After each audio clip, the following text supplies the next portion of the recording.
আসসালামু আলাইকুম রহমতুল্লাহ। আজকে আমাদের আলোচ্য বিষয় কীভাবে সহজ কিছু অভ্যাস ব্যাক পেইন বা কোমরের ব্যথা দূর করতে সাহায্য করে।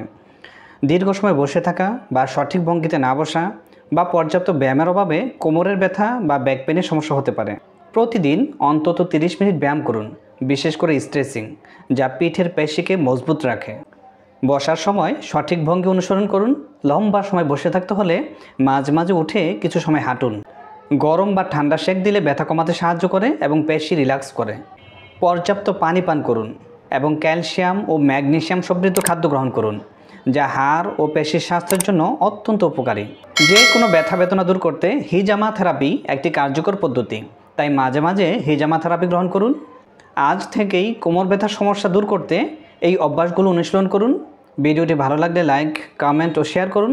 আর নতুন নতুন স্বাস্থ্য টিপস ও পরামর্শ পেতে আমাদের চ্যানেলটি সাবস্ক্রাইব করে আমাদের সাথেই থাকুন। জাযাকুমুল্লাহু খায়রান।